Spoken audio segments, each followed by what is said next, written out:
Welcome to SoundPractice, the business podcast for physicians and practice leaders, hosted by Cheryl Toth and Mike Sikopoulos, and produced by Green Branch Publishing. Welcome to SoundPractice, everybody. I'm Mike Sikopoulos, and I am here in the virtual studio today with my lovely co-host, Cheryl Toth. Hey, Mike. Thank you for that fine compliment. What's new in your world?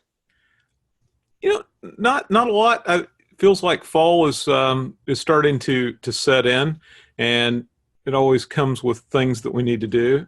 Fall is here, and I have once again fallen behind myself. What about you? Well, I'm always falling behind myself, but I have to say here, we don't really have much of a fall other than maybe the light, because here in Arizona, I think yesterday it was 102. So we still kind of are feeling summer. But one good thing about right now is that last Saturday, fall started in terms of college football. And Michigan won the first football game of the preseason. So I'm happy. I'm a happy camper. Excellent. All right. That sounds, and that is, you're right, a good fall activity. Definitely. And, I like that you opened this podcast today by reminding listeners that we are recording in the virtual studio, because today we're going to talk about managing virtual teams. And like at least 50% of the U.S. population, that's what the data say, who now work remotely at least some of the time, you and I develop and record this podcast remotely. So we are a virtual team. Oh, right? Yeah. High five, teammate member. That's, absolutely. We are a virtual team. I hadn't thought of it that way. But 50%, really? Seems high. What do you think? Well, that's what Forbes said in a recent article. And remember, it's not that more than 50% or at least 50% work 100% remotely, but at least some of the time. Because I think we can agree that it's pretty common now for companies to offer a remote working option to people, right, at least, part of the time. And working virtually is a huge happiness perk for people. And I know that because I've been a remote worker since 1995, and I love it. Wait, roll back to 1995, Tothy? Really? Yes. Before Facebook? Yes. Before even Google? Yes. Wow. Impressive, Tothy. Thank you. You were way ahead of the power curve on that one. And I assume that's why you've chosen to talk about managing virtual teams today, because you've really lived and breathed this for, 25 years? Yeah, I really have. And I have been, and I currently am, a remote worker for multiple clients and teams. And over the years, I've hired people I've never met in real life, and I've managed them virtually. I've worked remotely for 8 years for a large health system client, and I traveled there every 6 to 8 weeks. I've been a director of marketing for a company that was over 2,000 miles away. And I was even the first employee remotely for a healthcare technology company. So I've worked remotely for a long time in a lot of different ways.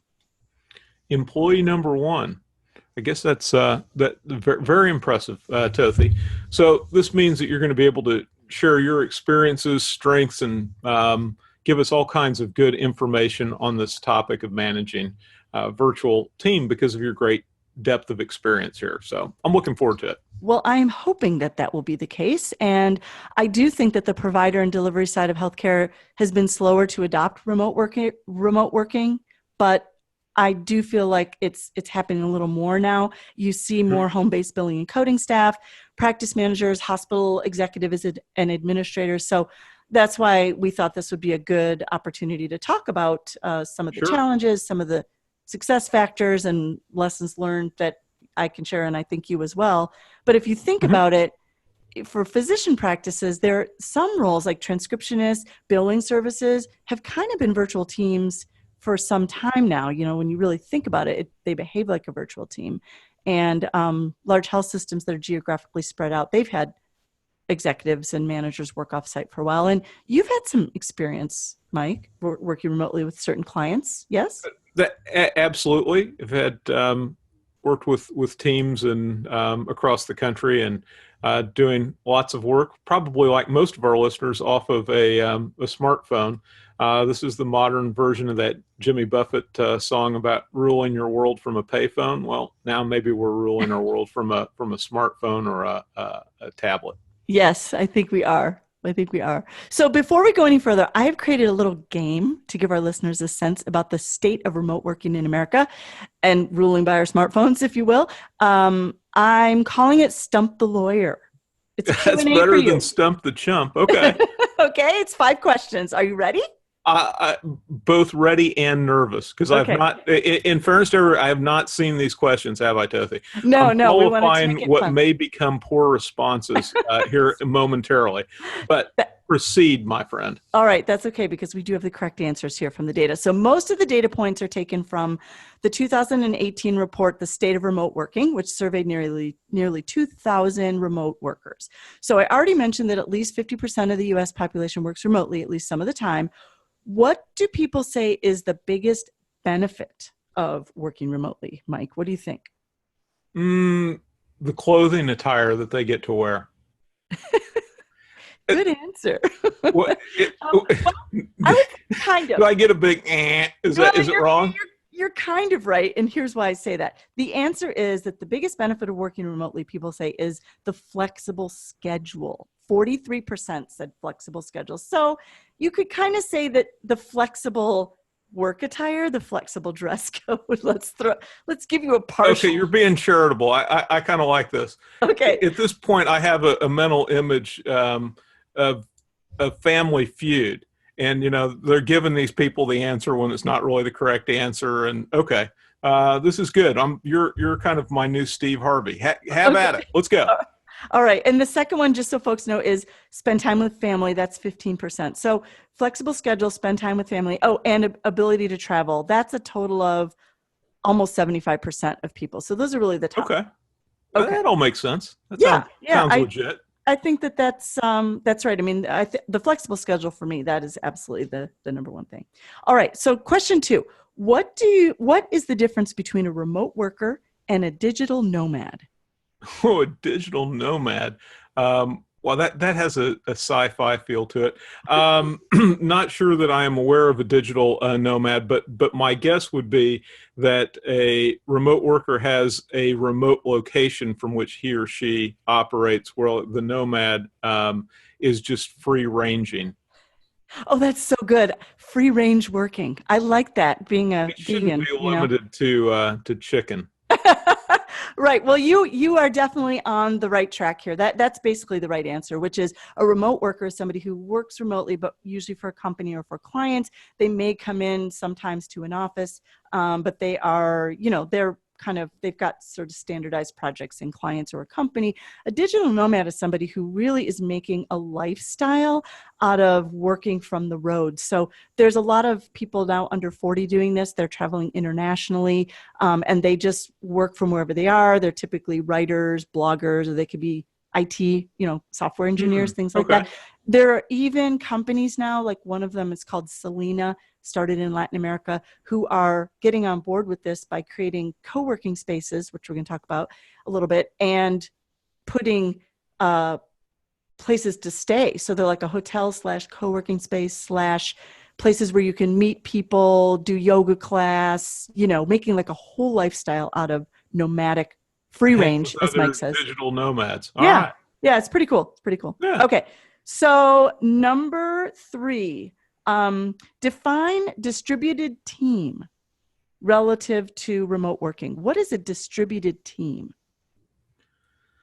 Why does this strike me as some question off of a final I had in college? Okay, my answer is in 3 parts. No, I think that a distributed team would be that they are spread about. How's that for a simplistic answer? Yes, you're half right. They are geographically dispersed, but here's the other key thing. They work across time and space, but everyone is remote 100% of the time, versus a person who has a home office, or versus like when there's a company that has a home office and some of their people are remote, full-time, part-time. A distributed team would be, for example, I've worked for 2 of these. One was a company where we had no office. There were like 10 of us, and we all were in different cities, and we were just a remote team 100%. And then the tech startup I mentioned, we started quote, our home office was Orchard Valley Coffee in Campbell, California. We would joke about it because that's where we would meet. but we would, one of us was Did they in San know? Francisco, one was in San Jose, one was in Sunnyvale, another one was in the East Bay. You see. Did Orchard Valley Coffee know that they were the home office? Any coffee shop in the Bay Area, Okay. they're used to this kind of thing, right? Gotcha. Okay. So let's see. Let's talk about question number 4. What about the dark side of remote working? Ooh, let's cover that. What do you think folks say about their struggles working from home or remotely from cafes and the like? What do they say is the biggest challenge of remote working? I would think it would be isolation, loneliness. Ding, ding, ding, ding, ding. You hit that one. If I got one, finally. Yes. Loneliness is 21%. Now batting 250. Okay. Yep. And there was research published in HBR, Harvard Business Review, recently that talked about how employees are much more likely to feel alienated or disconnected when compared to on-site employees. And this does pose a communication issue for leaders. We're going to talk about that today. So if you're managing a group of employees, you really need to think about whether everyone is working toward the same goal and how they're doing and, all of those things that can happen. And let me just run through a couple of the other struggles that this data show were issues for people. Collaborating and communicating, 21% said that's a challenge. I think I would agree with that. Distractions at home, 16%. I would have thought it would have been way higher than 16, but maybe that's more of a reflection upon myself than others, right? I'm easily distracted, I guess. Maybe, or, if you have kids in the home or barking pets or, things like that. Like actually right now, it's so funny that this came up because I hope it doesn't come across on the podcast, but, and I don't think it does because of our fancy mics, Mike. But there's this teenager 3 doors down and across the street who has one of those supercharged, these cars that young people have now, Mustangs or whatever. Lord. So he he just started it up and it's like louder than it needs to be. Why did people do this? I don't know. But anyway, that could be a distraction as well. So I hear that and I think there's no way that person has enough insurance coverage. But exactly.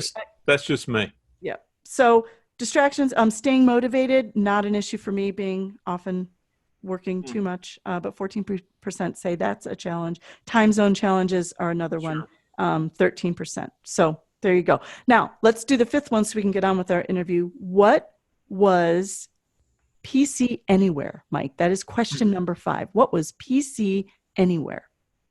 Do you remember that term? I think that's where you can remote into your home base computer. Yes.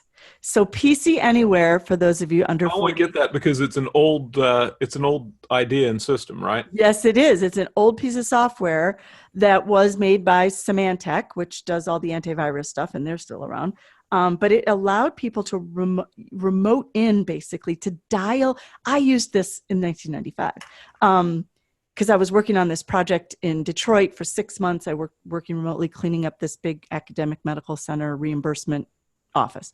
And to get messages and to get information, you used PC Anywhere. It would literally your computer would dial into the server. I mean, are you terrified now? Because I know how big you are on security, Mike, and this is way before HIPAA. It would dial in. After it still brings out a cold sweat. Oh, my God. This is frightening. Yes, it was frightening. But that's what we did. That's what we did back then. And it would just... you could just enter the password of the server and you could have access to everything. So that was frightening. So Mike, I think after that cold sweat that you broke out with the PC Anywhere comment, we're through that. Let's discuss the results of Stump the Lawyer. You got 1 solidly right, ding, ding, ding, and a couple half right. So I think you did pretty well on this quiz, with all of these great questions. And now folks have a little background about remote working, right? Absolutely. I think you're being kind about the results, but I will take I'll take any kind of gift that I can get. And you know what, Tothy? I think we should take a little break here and come back and jump right into the meat of the subject.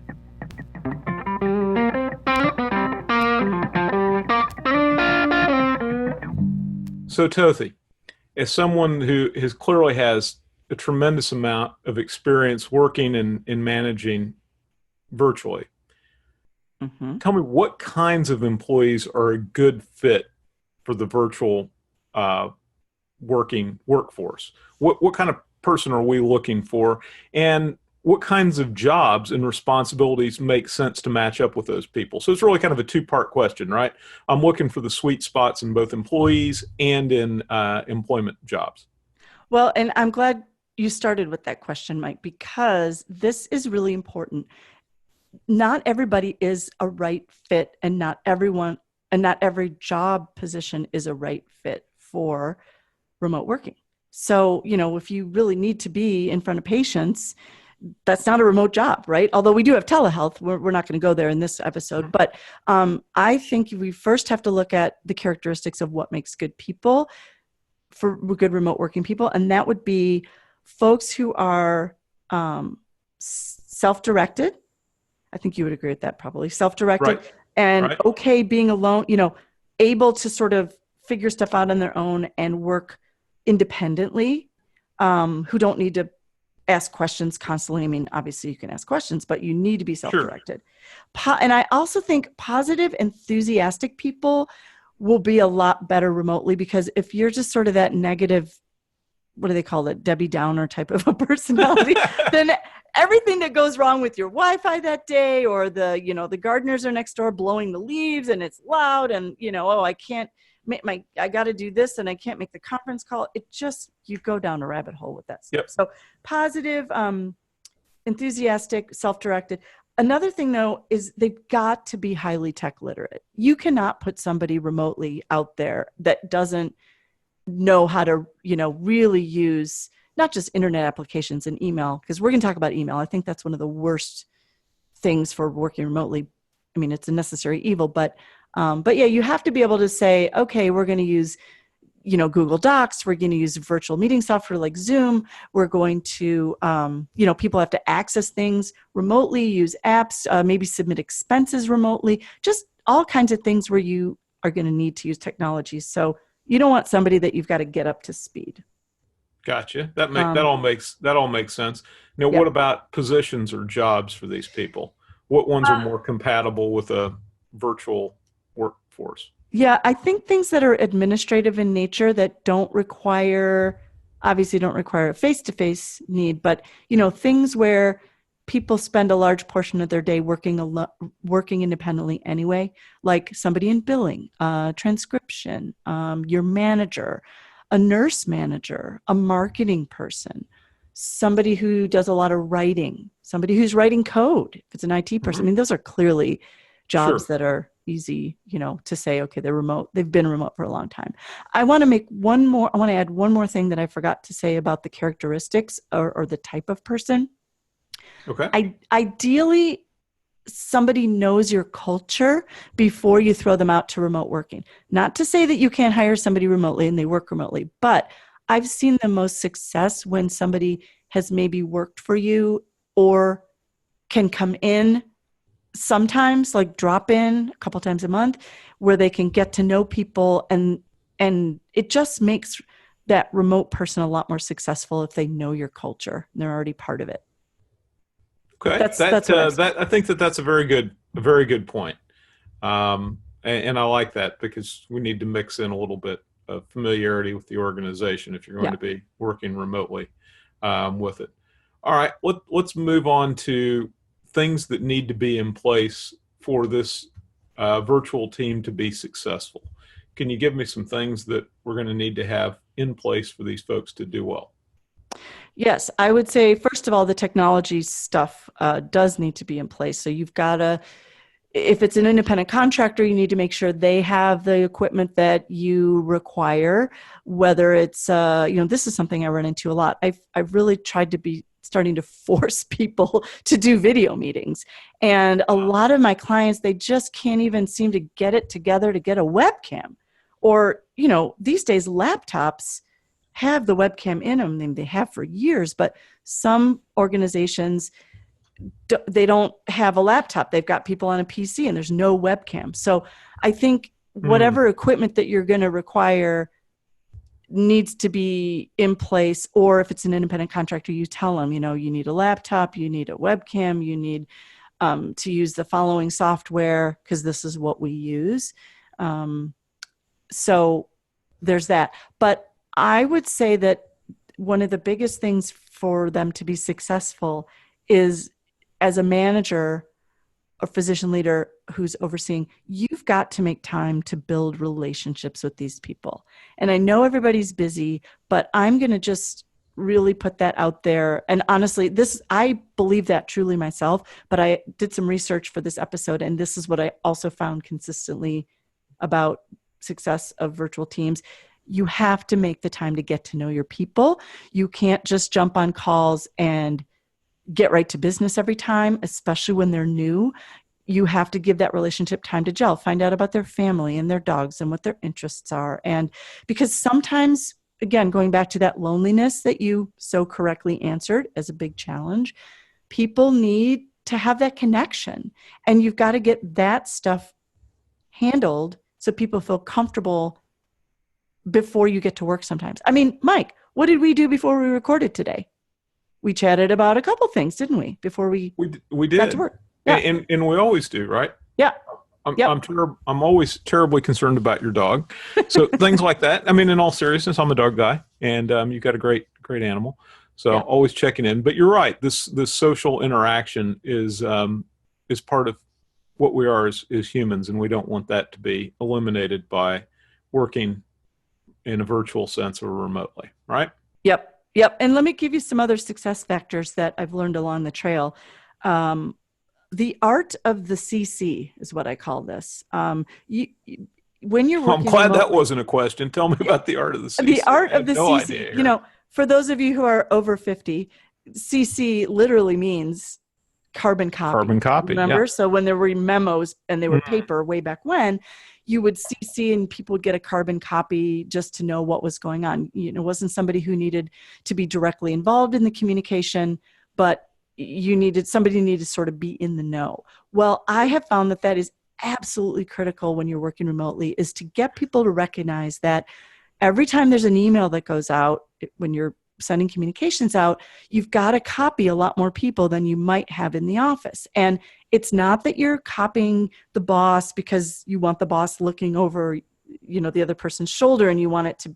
Sometimes people look at that as like micromanaging. It's not in a virtual team situation, because if you don't copy me on something, I have no idea. If the office is in Virginia and I'm in Tucson, how would I possibly know about that conversation? So I have found the CC is really critical, and you have to explain that to people who come on board or who work remotely, after being in the office, that's what that's for. It's not about checking up on you or having the boss check up on you or the higher ups. It's just for communication. So there's that. Sense. Yeah. So I'd make that sort of part of the ground rules and expectations for folks. And then the other thing I found to be really helpful are these standing calls, standing check-ins, sync-ups, whatever you want to call them. I have multiple clients who, like two are the bigger clients, every Monday at 1:00 from 1 to 2. I have a standing call with the marketing coordinator of, a particular client, and we get a ton of stuff done and we get organized for the week, and it keeps us on track and much more efficient than a call here, a call there, an email here, an email there. No, we get organized. And I have another one that's just a 30-minute check-in on Thursdays at 9 a.m. And then I have a client who they manage the call, but we, as a stringer, which is what I am for them, I check in, and those are 15-minute calls, Tuesdays at 11. So because they're scheduled, you don't have this weekly brouhaha of trying to find the right time and going back and forth. Yep. Can you do it this day? No. How about then? Whatever. That is annoying. So I like this idea of having to set time and everybody just get on the same page. This is when we're going to be talking. So yep, it's really good. It's a really good way to do that. But there got to be times when you have a teammate that's just struggling, not doing well with working in this kind of environment. What do you do to help that person? That is a good point. I have had people like that. I'm thinking actually of one particular person. She lived in Seattle. This was one of those distributed team situations. I think I'm going to fall back onto the relationship and the communication. You may have to just stop what you're doing. And I'm thinking too, I had a couple people right now who are struggling personally. Somebody just lost her brother-in-law unexpectedly last week. Yeah. Another one's having some health issues. That stuff distracts you from being focused at work. So yeah, whether you're in an office or at home or wherever, right? I mean, these life events come along and whack us upside the back of the head. So, Yep. yeah. So I think it really does matter to listening goes so far for people. Just listening, just asking about them, taking an interest in their personal situation, because so often the loneliness that, we're kind of talking about here and the feeling of disconnectedness, because that is something people can definitely start feeling disconnected from the home office or from the rest of the people. You've got to talk about it. The other thing is, if you can get people to say, get out, take the rest of the day off, get out of the office, go for a walk, go to the art museum, go meet your daughter for lunch, whatever it is. If you're in a place where, like in a distributed team situation, when I was in the Bay Area, we would just meet at Orchard Valley or we'd have lunch. Sometimes you just need the face-to-face. I do have to say that I have found that starting to use video meetings more frequently seems to help with the struggling, because people feel more connected because you can see each other. What would you say about that? Because we do that half the time. And don't you think it makes a difference that we see each other all the time now? I'd have to tell you at the start, I would have thought, no, what difference does it really make but you know what? You've converted me. It does make a difference. So I think I agree with you. Through personal experience, it does make a difference if you can see the other person. Yeah, I do think that that's true. And I want to bring back a couple of other things that I realized I forgot to mention about the sort of setting ground rules and to sort of circumvent the struggling later. Help people understand, especially when they're new to remote working, that this isn't something that they're going to sort of get it right away. It really is different. So it can take months for people to feel settled in being remote. And I remember when I first started it, I would feel like, oh, I have to sit at my desk all the time during those same working hours, because I was used to showing up at a certain time and going home at a certain time. And when you realize, you finally get that click and go, no, you really don't have to be nearby your computer. You mentioned the mobile devices that we have. You can check email or whatever. You can work at 10 p.m. You can work at 10 a.m. You can work at 5 a.m. So I think, again, when people are struggling, no rest for the wicked. Yes, no rest for the wicked, is there? No, I understand. Well, we have our times. You like to work at night, and I like to work early in the morning. That's the awesome thing about virtual. You can work flexibly. Exactly. But when people are struggling, it's really helping identify what the thing is. Like, are they feeling trapped at their desk? Are they feeling like they're disconnected? So it's really just, when you're managing these teams, again, it falls back on the relationship and taking the time to figure out, more than you would have to in an office situation, I think, what's really bothering the person, what's really causing it, and being cool with giving it time for people to get the hang of remote working. I have to say, I'll come clean with a mistake I made years ago. I brought on somebody young, recommended by a few people on the team, but she'd never worked remotely, and I brought her on board, and I ended up having to fire her. She's the only remote person I've ever fired. Oh my. I know, but she was terrible. Well, she didn't have the characteristics we talked about. She really wasn't self-directed. She wasn't part of the culture.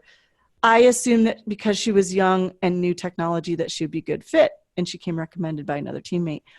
But she wasn't, and I didn't give her the time. Like, I was so busy with this startup that it was my fault. I should have been able to spend more time with her and helped her along, but I didn't. And unfortunately, we were just so busy and we needed somebody. I just had to let her go. I feel badly now thinking about it, but it was my responsibility. She's probably long since moved on, Toth. I wouldn't be too concerned. Such is life. But as you as you try to get over that, let's take a quick break. And when we come back, we're going to be talking more about managing virtual teams.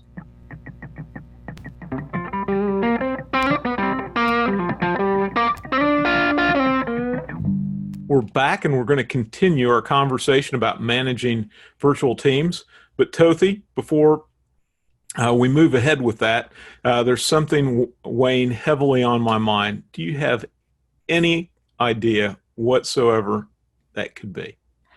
Oh boy. Well, this sounds serious, Mike. What's up? What's going on? All right. Well, I'm a little gloomy because we haven't yet had our chance to address word of the show. Oh, word of the show. Yes. Well, my friend, we can fix that right now. Why don't you tell me what you have in store for us today? What is the word of the show?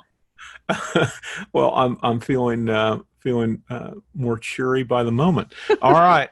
Here it comes, Tothi. Ambivalence. All right, that's your word, ambivalence. Yes. Having or showing simultaneously in contradictory attitudes or feelings towards something or someone.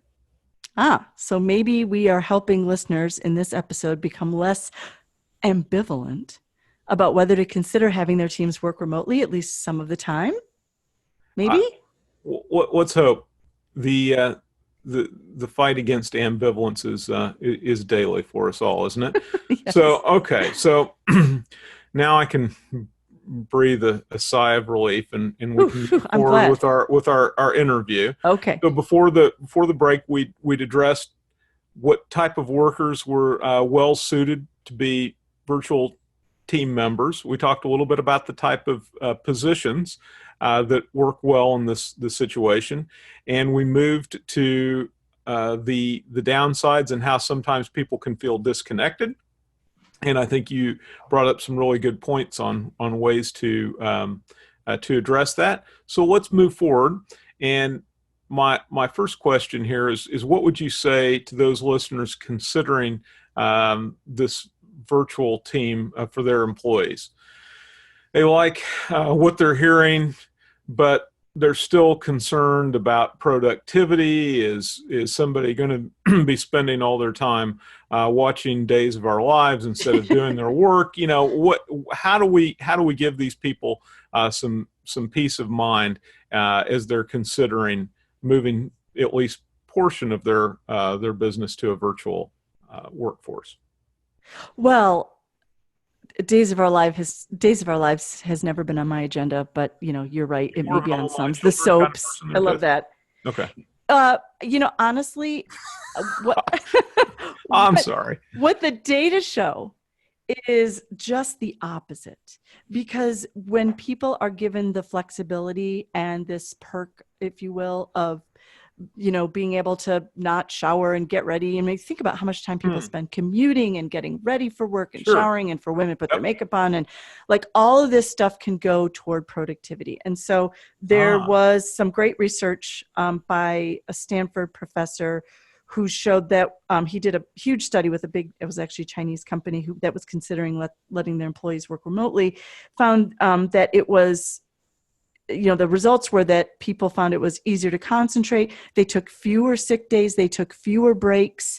And it was, he thought that there would be trade-offs, between that, the researcher did, but it turns out all the news was positive. And I think pretty much everyone that I've talked to and I know works remotely have the same thing, where we actually get more accomplished. You're able to be focused. And so I think it would be the rare edge case employee that just sort of blows it off and just isn't around. So my advice to managers and physician leaders that are considering this is that, first of all, err on the side of trust your people. I mean, you can also look at the data.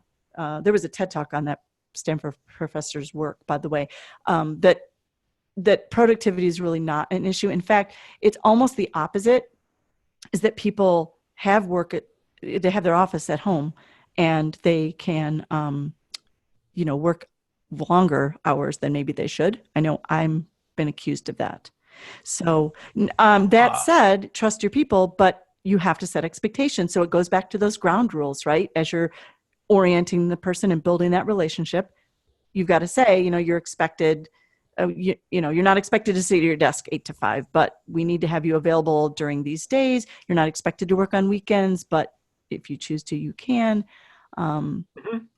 So Okay. I think that's, I think people are really grateful for the opportunity and are more loyal to the team or to the role, the job, the company, because they're able to get that flexibility. And I think that that's probably true, at least in my limited experience. I would agree with you.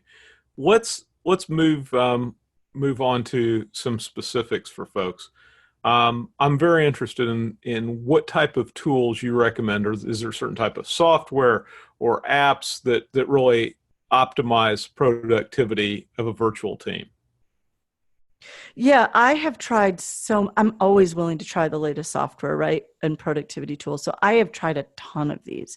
And what I found is, and things are going to work differently for different people, but I would say, first of all, email is the worst because email is this asynchronous conversation that nothing is summarized. And so I really try hard in virtual environments to get people to only use email if you're talking. You got to say something. It's more like a letter or a note maybe, right? But not use it to manage. And so to manage, you need something that's a cloud-based tool of some sort. For example, I tend to have fallen back on Google Apps because they're just the simplest, Google Docs and Google Spreadsheets being the most. So, for example, Google Spreadsheet for clients, I'll have, if there's a schedule of, let's say, podcasts, right? For us, there's one spreadsheet, everyone can make changes in it. Everyone knows, they save it as a favorite. It's a central point of truth. When's the next deadline for that? What is it? Who's responsible? That sort of thing. I manage probably 4 or 5 of those as kind of like the central point of truth for different clients. Google Docs are the same way, where it's online and everyone has access to it and everyone can change it. You have to have rules around that. But of course, if somebody changes something, you can always revert back to the old version, which you can't do in Word. And you think about emailing Word documents back and forth. What's the most common question about any document you get? Is this the latest version? Right? Yeah. So in a Which virtual iteration environment, is this? Yeah. oh God, I'm so sick of that. So Google Docs. But there's other tools. There's Google Chat and there's Slack. Those are like each of them have instant messaging things where somebody needs to reach you, they can just ping you and it comes up on your screen. Slack has project management functions in it. I'm just starting to use that for a project. What an ironic name for productivity. I know, Software, Slack. right? But Okay. IT people and software engineers swear by Slack. Most of my friends who are software engineers use it. I tended to use, when I was back in tech, more of the any kind of instant message app, whether it's Slack or GChat, or it could be Yahoo Chat or Yahoo Instant Message, whatever. Yeah, I do think, and we've touched on this, the video meeting, using video is huge for tools. So you've got Zoom, which we use. Right. There's Skype. There's Google Hangouts. There's GoToMeeting. Use whatever you want, but they're cheap or free. Google Hangout is free. Zoom is free actually too, if you just have one user ID, I think. Right. Good. Yep. These are all helpful. I'll give you a couple others that I have used, don't love, but some people might. Basecamp, Monday.com. They are project management tools, and for certain projects, they can work really well. For my type of work, it's more features than I really have never ever needed. So, but those are, and then I think you have to be careful, like with those instant messaging things and Slack, you can get distracted with all of the, you could, if you've got multiple people on your team and 3 people are sending you an instant message, you kind of get interrupted from your, so it's really up to personal preference to balance that. But I would say that the Google Suite, Google Docs, Google Spreadsheet, and a video chat or video call type software are probably my top three. What would you say for you, with your clients or when you're working with us? What are your favorites?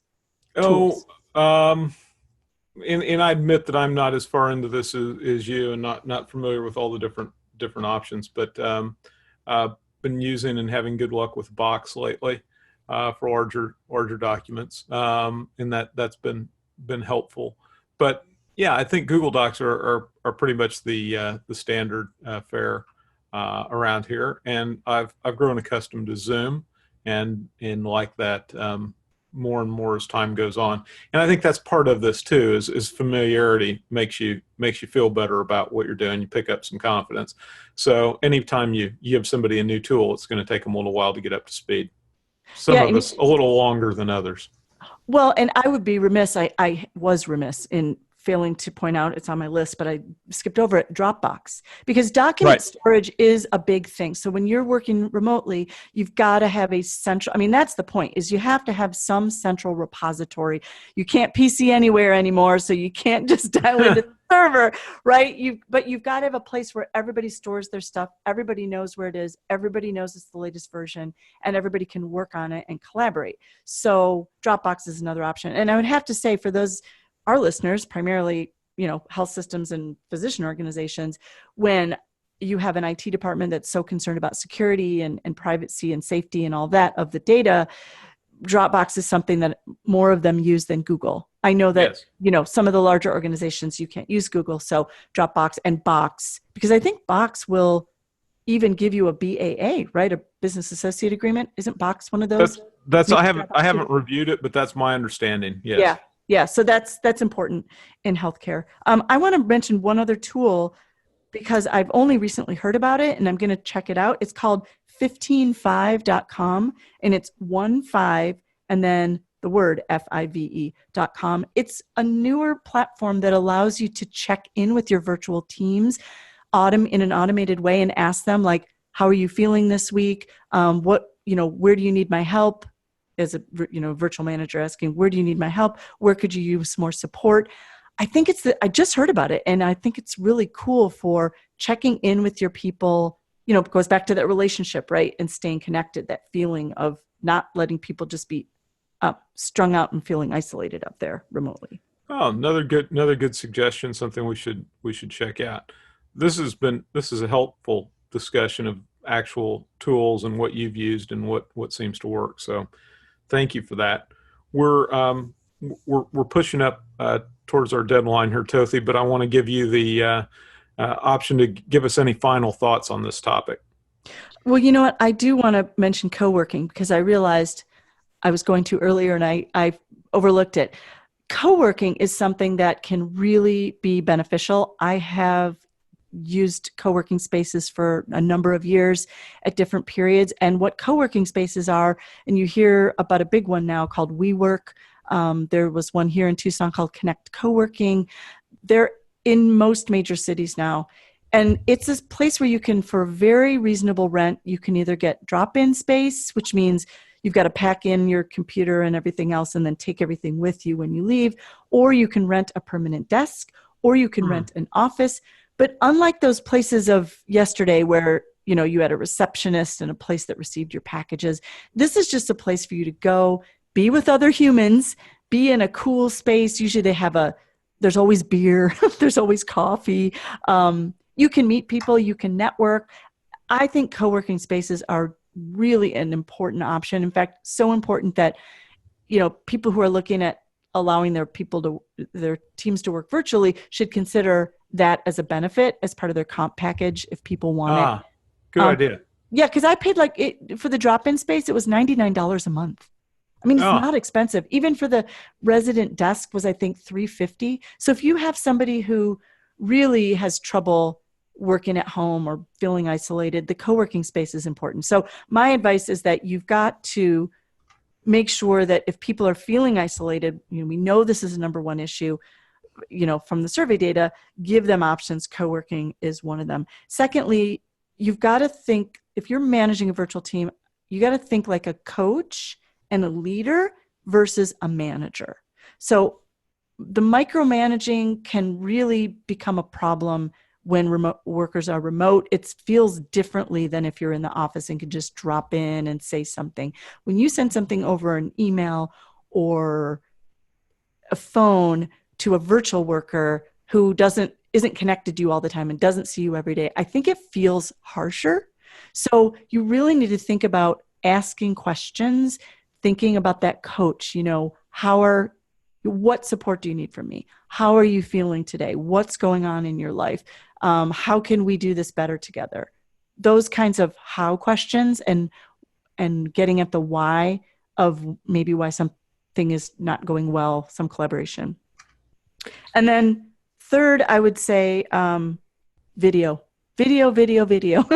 This is my big new cause celeb, Mike, is it really makes a difference for virtual workers to have everybody working on video. And we didn't mention this about Zoom, but for those who haven't used Zoom or GoToMeeting or whatever, you can have your whole virtual or your whole team on all these boxes. It looks like Hollywood squares on the screen. Everybody's there. And it's just really makes a difference for remote people. So I highly recommend a virtual meeting platform. Definitely a better way to communicate, right? Yep. So those are my tips. Was that helpful? Do you think we helped the folks? Very, very helpful, Tothy. And I think with that, we've come to the end of another episode of Sound Practice. Thanks, everyone, for listening. If you like what you heard today, please tell a colleague, listen and subscribe. Yes, and we'd really appreciate if you would rate and review us on Apple Podcasts or Google Play. We would love to know if you like our episodes, and we'd love to have you pass things along, like Mike said, to your colleagues. In all sincerity, we do appreciate reviews. And if anybody would like to give us feedback directly or make a suggestion about the podcast, please email us at feedback@soundpracticepodcast.com. Yes, and please join us for our next episode. Don't forget, we release one every other Wednesday. Bada bing, bada boom. Bada bing, bada boom. You've been listening to Sound Practice, the business podcast for physicians and practice leaders. Check out the show notes for this episode at soundpracticepodcast.com. If you have any suggestions about future episodes, we'd love to hear them. Email us at info@soundpracticepodcast.com. Subscribe to Sound Practice wherever you listen to podcasts. Sound Practice is presented and produced by the team at Green Branch Publishing. For the best in practice management, journals, books, newsletters, and on-demand programming for physicians and practice executives, visit greenbranch.com. The Lincoln Zoom, wrote the risotto, had his holy cow, Batman and Robin, Red Bull Kapow.